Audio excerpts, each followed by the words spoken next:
حکایت نمبر 35 سبحان تیری قدرت۔ اب ایک ایسی حکایت پیش کی جاتی ہے جس کا ظاہر کچھ اور ہے اور باطن کچھ اور۔ ایک گاؤں میں ایک مؤذن تھا۔ اس کی دل خراش آواز سے سب نالاں تھے، مگر مؤذن کو خوش فہمی تھی کہ اس کی آواز بے حد سریلی اور میٹھی ہے۔ جب وہ اذان دیتا، سننے والے اپنا سر تھام لیتے، معصوم بچے اپنی ماؤں سے لپٹ جاتے، راہگیر کانوں میں انگلیاں دے لیتے، غرض مرد عورت بوڑھے جوان اور بچے اس کی کرخت آواز سے پریشان ہو جاتے تھے۔ اہل محلہ نے بارہا اسے نرمی سے سمجھایا کہ تیری آواز اس قابل نہیں کہ تو اذان دے۔ ایسی بھیانک آواز سے اذان دینا شریعت میں منع کیا گیا ہے۔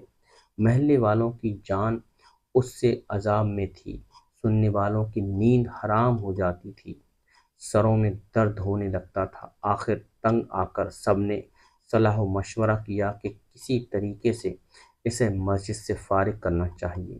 سب نے دل کھول کر مؤذن صاحب کی مالی خدمت کی اور عرض کرنے لگے، ہم آپ کے لحن داؤدی سے بہت مستفیض ہوئے، آپ نے بہت خدمت کی، اب کچھ عرصہ آرام کیجیے۔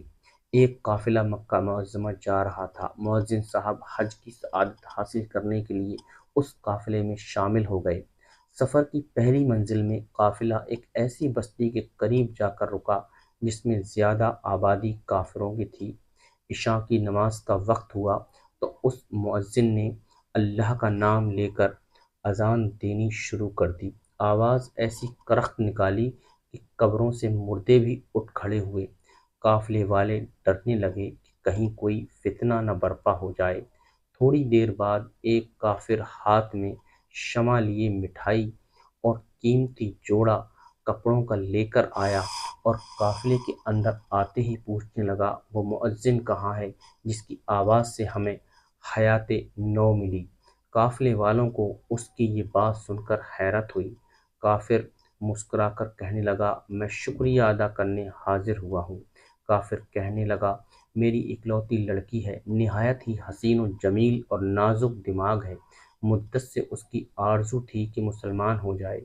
ہم اسے برابر سمجھاتے رہے کہ یہ خیال چھوڑ دے، اپنے باپ دادا کا مذہب نہ چھوڑ، مگر اسے کوئی نصیحت کارگر نہ ہوتی تھی۔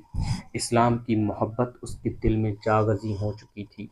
اس سبب سے میں ہمیشہ پریشان اور خوف زدہ رہتا تھا، مگر آج اس مؤذن کی آواز نے وہ کام کر دکھایا جو ہزار نصیحتیں بھی نہ دکھا سکیں۔ لڑکی نے مؤذن صاحب کی آواز سن کر پوچھا، یہ مکروہ آواز کیسی ہے جو کانوں میں آ رہی ہے اور دماغ پر ہتھوڑے کی طرح بج رہی ہے؟ اس کی ماں نے جواب دیا، یہ اذان کی آواز ہے، مسلمانوں میں نماز کی اطلاع دینے کا یہی طریقہ مقرر ہے۔